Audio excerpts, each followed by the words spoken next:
See, I think it's not about censorship. I think it's more about long format storytelling.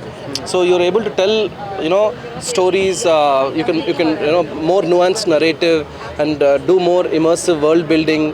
Play around with character arcs a lot more than you could do with film. So that's really where we it's and okay, it's censorship is we have to take a certain bit of responsibility ourselves, but there is a bit more freedom So to freedom, you have a yes freedom. we have a bit more freedom to do more than we could do on a film medium and all of those things, definitely. But at the same time, we exercise caution and we do it with with sort of like having a balance. We don't if you go overboard also, it's really not going to go down well with the audience. So it's a balance that you have to find. And Do you think regional is OTT is the best platform to showcase the regional talent or regional stories?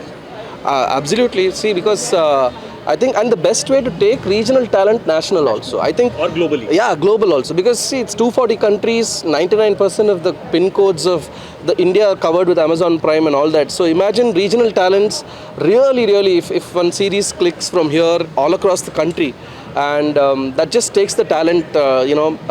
You can showcase the regional talent so well, and so I think that's just an amazing opportunity for everybody to work on a platform like this. So what is The Village?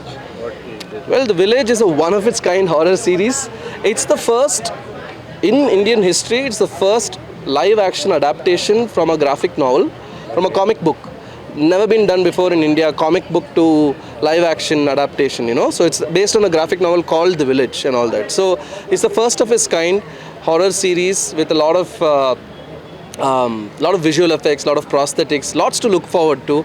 And at the core of it is a very emotional story of a father who loses his family, and the story happens in one night, and how he goes in search of his family, and whether he finds them or not. So that's the universal theme of the show, which we have a lot of elements to that will surprise the audience. This is the first year OTT platform, OTT web series have been introduced for the International Film Festival. How do you look at it? No, I think it's very healthy. See, because I'm saying IFFI is such an international platform, and we are like, as filmmakers, we always look up to IFFI so much and all that, and to get the chance to showcase our series here, it's just a celebration of cinematic excellence, and I think OTT is an extension of that. I mean, a series format, long format storytelling is an extension of that. So I think it's a pleasure to be here, and we are really happy to premiere our show at IFFI, the Village at IFFI.